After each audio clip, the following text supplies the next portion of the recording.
darkness tries to roll over my bones, when sorrow comes to steal the joy I own, when brokenness and pain is all I know, I won't be shaken. No, I won't be shaken. My fear doesn't stand a chance when I stand in your love. My fear doesn't stand a chance when I stand in your love. My fear doesn't stand a chance when I stand in your love.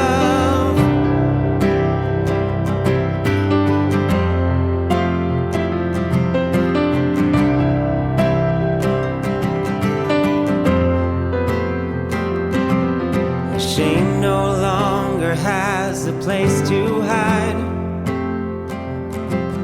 I am not a captive to lies. I'm not afraid to leave my past behind. Oh, I won't be shaken. No, I won't be shaken.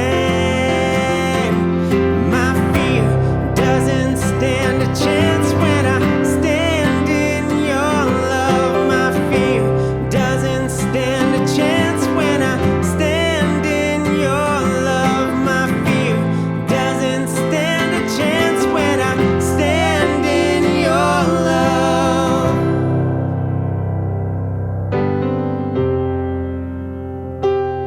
There's power that can break off every chain.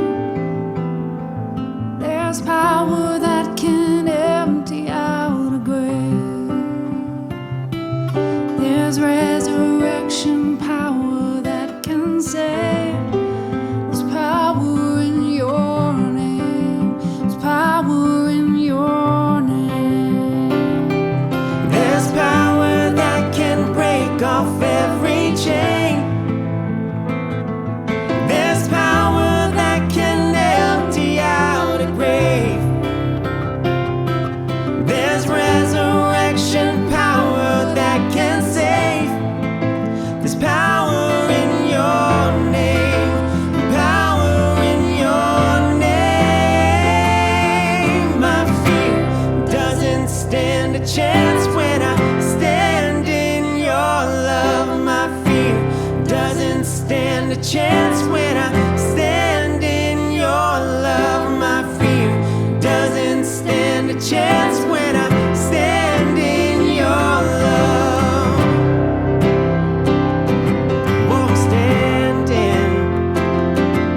My fear doesn't stand a chance when I stand in your love. My fear doesn't stand a chance when I stand in your love. My fear doesn't stand a chance when I stand in your love.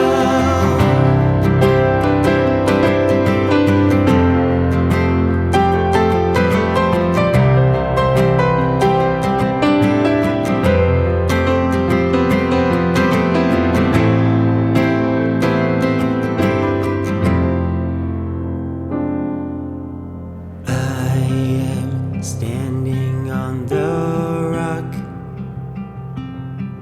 I am standing in your love. I am standing on the rock, my firm foundation, my firm foundation. I am standing on the rock. I am standing in your love. I am standing on the rock, my firm foundation, my firm foundation.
I am standing in your love.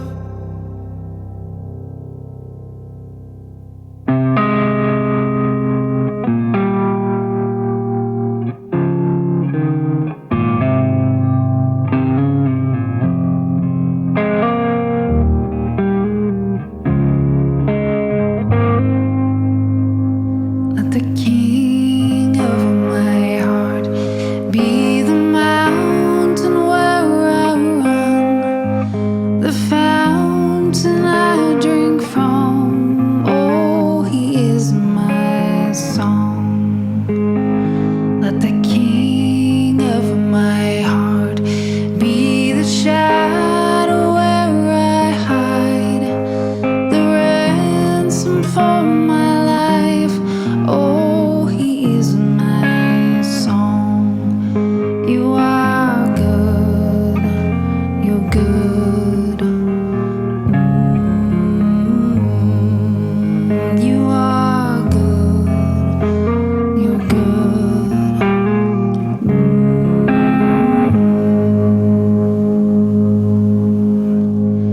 Let the king of my heart be the wind inside my sails, the anchor in the waves. Oh, he is my song.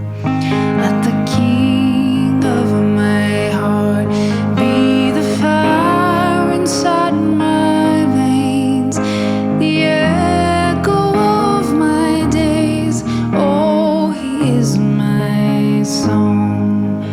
You are good, you're good. Oh, you are good, you're good. Oh, you are good, you're good. Oh, you are good, you're good.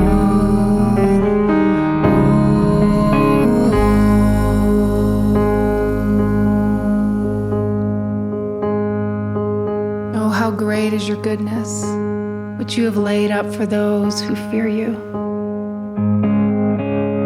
The Lord God is merciful and gracious, long-suffering, and abounding in goodness and truth.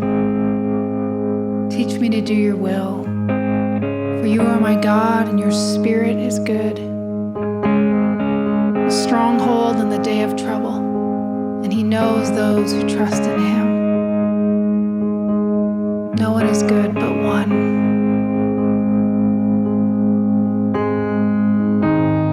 You're never gonna let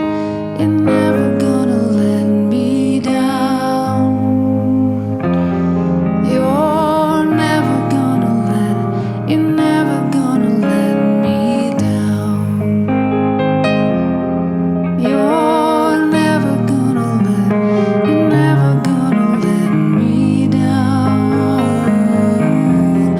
You're never gonna let me down. You're never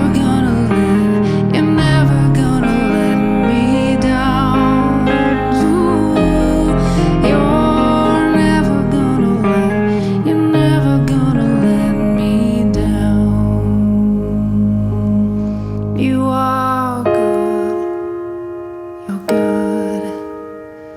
Ooh, you are good, you're good. Ooh, you are good, you're good.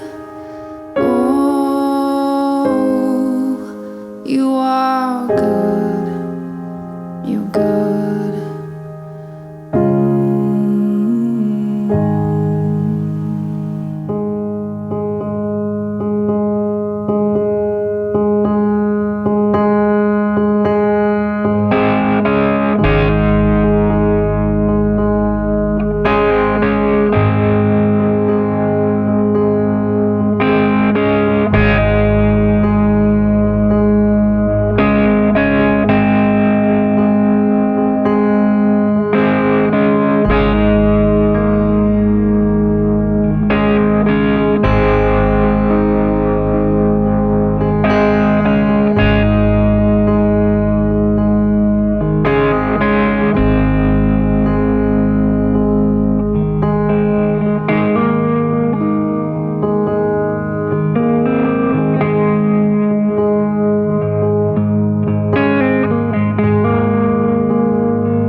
Westside, thank you so much for your generosity last week with missions offering.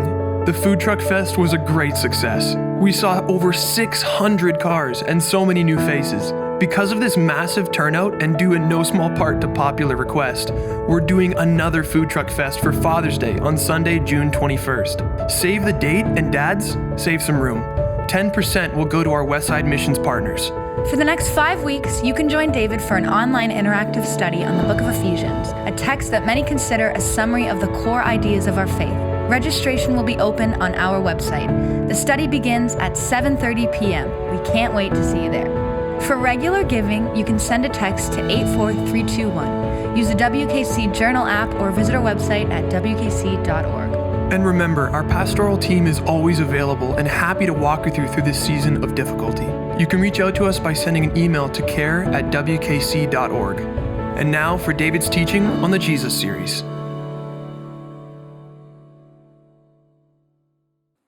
We're in a series just now about Jesus, but specifically how he was what you might call irreligious. Not your classic religious figure, leader, or icon. Now, I'm aware of the irony of this that will be obvious for many of us. Jesus is generally associated with one of the most religious groups of history, Christians. And for many of us, like being religious isn't something that we really want to be labeled with. For most of us, it's often for this very same reason. We've experienced religion ourselves and we don't want it. So we might be okay with spirituality. We might be open to ideas of faith and belief. But is Jesus just too connected to a religion that seems to be about rules, guilt, and shame? Now, I'm a pastor, but that doesn't exempt me from knowing that religiosity can be exhausting and unfulfilling and filled with guilt and fear. And that's also true about generic spirituality, and to be fair, can even be true about atheism. So where does that leave us with Jesus? Well, Jesus appears to us in Scripture as a rabbi. A rabbi was a spiritual leader or teacher within Judaism. Rabbis were interpreters in their community. They studied and meditated the Scriptures. They would guide people in trying to get as close as you could to what God intended in the commands of Scripture, which, as you imagine, was a pretty chill life, dominated by number 9s on the Enneagram, right? No, actually, rabbis created the rules as to how the Jewish law was followed. So one rabbi would come along and he would permit some things, while another would forbid those things. And what would you do? Well, you would try and pick the rabbi that you felt was doing the best job of getting closest to what God intended in Scripture. And then you would follow them. Which leaves you asking the obvious question right now. How do you get to be a rabbi? Well, essentially, you get ordained by another rabbi, and that rabbi's authority covers you, and your job is to continue in their train of thought and teaching. Not just to do your own thing, that's not what it was to be a rabbi, but to carry on that tradition. So somewhere along, an idea comes along, and it gets passed on. And then it gets passed on again, and then on and on between the rabbis, and it becomes religious. We don't really question it or think about it or challenge it. It's just the way things are. And then appears a rabbi called Jesus. In his first major speech in the Gospel of Matthew, Jesus begins to unpack his vision of how we should live. And there's absolutely nothing unusual about that at all from a rabbi, until you begin to hear what it is that he says. In Matthew chapter 5 and verse 21, Jesus begins by saying, "You have heard that it was said." And now, here you would expect him to roll out a long traditional take on a particular subject. But then Jesus continues and says, "But I tell you." You have heard, but I tell you. And then he does this again in verse 27, and again in verse 31. and in verse 33, and in verse 38, and again in verse 43. And he's not talking about light stuff either. You know, like what temperature should you grill a pork loin, or whether hockey is more godly than basketball. But actually, Jesus is offering different ways to look at things like murder and adultery and divorce and retributive violence and kindness towards your enemies. You have heard it said, but I tell you. Jesus is turning to decades of religious ways of thinking, centuries of tradition, and saying, you know, I think there's a different way to see this. Later on in Matthew's gospel, Jesus, he phrases it like this. In chapter 11, he says, "Come to me, all you who are weary and are carrying heavy burdens, and I will give you rest. Take my yoke upon you and learn from me, for I am gentle and humble in heart, and you will find rest for your souls. For my yoke is easy and my burden is light." But the spoken idea of learning from Jesus that we hear at this point contains within it an unspoken idea as well, the idea of unlearning. If Jesus is just a sort of minor app upgrade, then we just add what he has said to what we already know. But that's not going to work for us following this rabbi called Jesus. See, because following Jesus requires a full reprogram. Before we learn some new things, we have to unlearn some old things. To learn, we have to unlearn. Now, if you want to appreciate how disruptive unlearning can be, then you need to watch this video from Destin Sandlin. Sandlin calls this experiment in the video the backwards brain bicycle. And what he does is he engineers a bike so that the handlebars turn the wheel in the opposite direction. So when he does like this, the wheel goes like that, and vice versa. And then he experiences how difficult it is to reprogram his brain, to unlearn something as fundamental as riding a bike. Where I work, the welders are geniuses and they like to play jokes on the engineers. He had a challenge for me. He had built a special bicycle and he wanted me to try to ride it. He had only changed one thing. When you turn the handlebar to the left, the wheel goes to the right. When you turn it to the right, the wheel goes to the left. I thought this would be easy, so I hopped on the bike ready to demonstrate how quickly I could conquer this. And here he is, ladies and gentlemen, Mr. Destin Sandlin. First attempt riding the bicycle. All right. So the faster I go, the better. Yeah. I couldn't do it. You can see that I'm laughing, but I'm actually really frustrated. In this moment, I had a really deep revelation. My thinking was in a rut. This bike revealed a very deep truth to me. I had the knowledge of how to operate the bike, but I did not have the understanding. I do not make definitive statements that often, but I'm telling you right now, you cannot ride this bicycle. You might think you can, but you can't. People think they're gonna try some trick or they're just gonna power through it. It doesn't work. Your brain cannot handle this. For instance, this guy, I offered him $200 just to ride this bike 10 feet across the stage. Everybody thought he could do it. No, you didn't understand. So, this way. Okay, all right, just a second. All right, so, whenever you're ready. Yeah. Quickly! No, you have to keep your feet on. Now, what's fascinating is that after he takes 8 months to learn to do this, he actually loses the ability to ride a normal bike. We'll post the link in the description below so that you can watch the whole video later. But the video shows us how difficult it can sometimes be to learn something new, and it's so difficult to learn something new if we don't unlearn what we already knew. So he wasn't learning new things on top of the old, but he had to unlearn before he could learn. Now your brain, human brains, have remarkable neuroplasticity.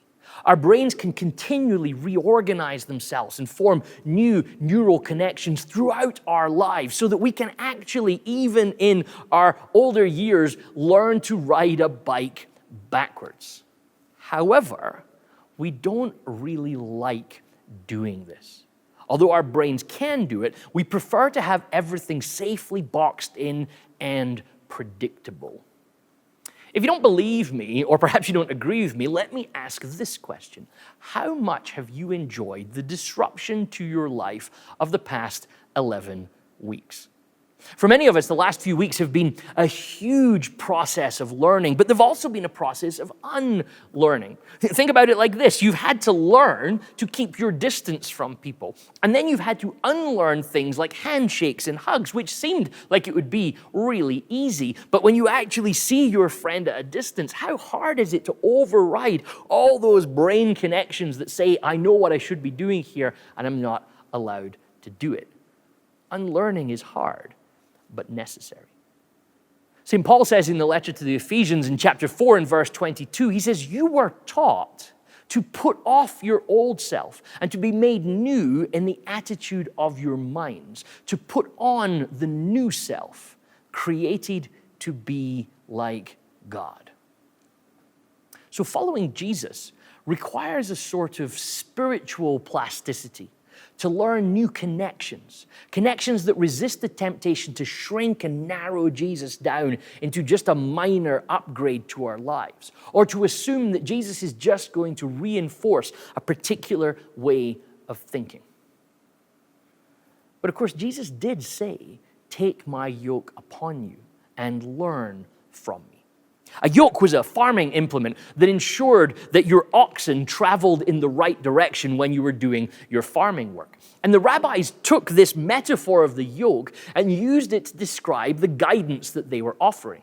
Their instructions on how you should be, how you should live, what it would look like to be alive. Which kind of makes us want to ask this question.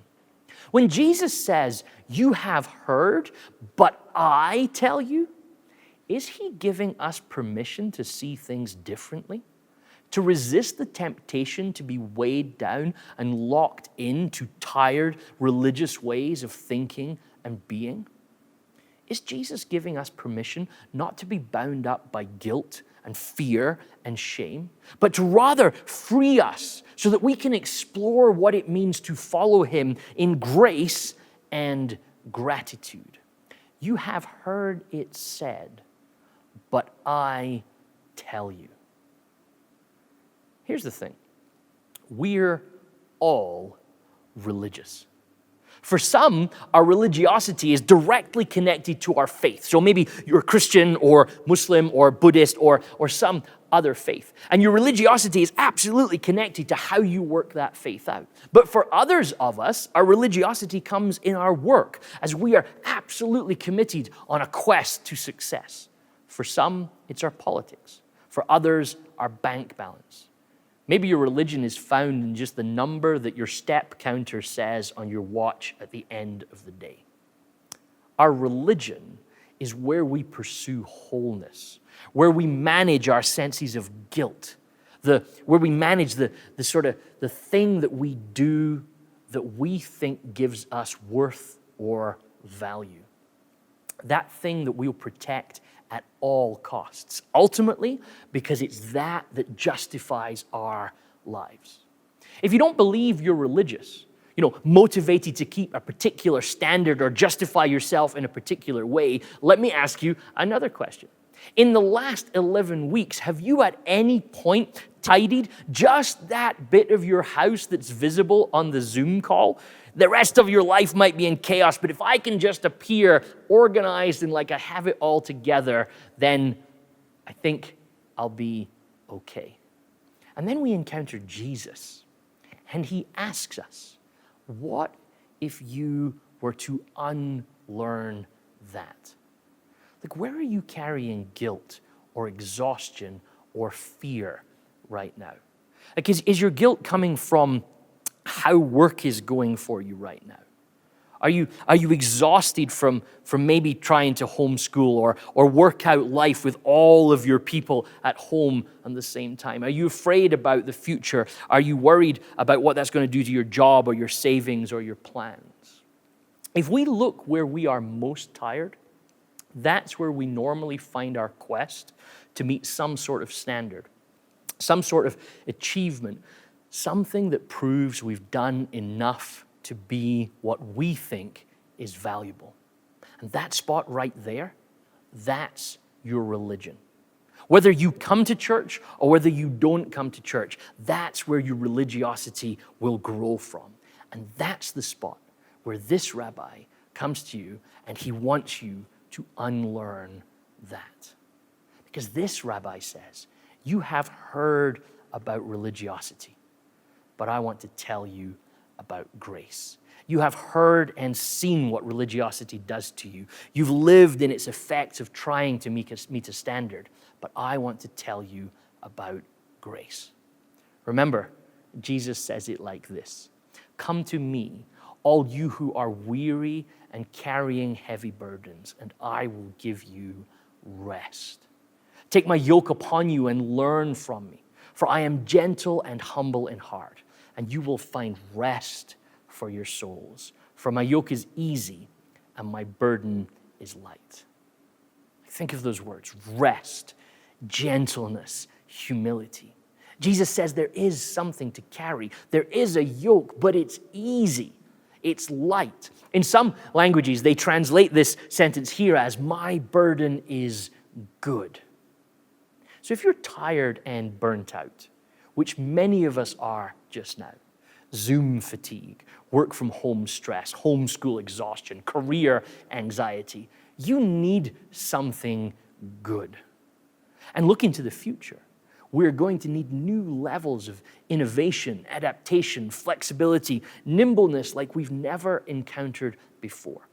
Whether it's here in church, in your home, at work, at school, or university, all of us have lots of change in our foreseeable future. So I think that Jesus is the rabbi that we need. Because he's not going to box us in and say, it has to be the way it always has been.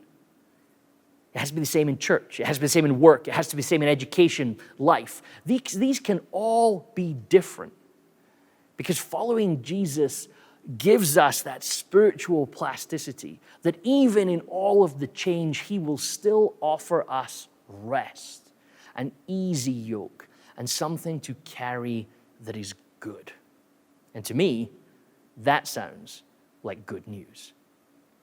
So may you become aware that religiosity comes in many shapes, forms, and sizes, but it doesn't come from Jesus. Instead, this irreligious rabbi calls you to a restful path of unlearning, far from the stresses of proving your worth through your achievements. And may you find peace from his easy burden in the change and the chaos. And may you follow that rabbi. May you learn his ways. And may his grace and peace be with you.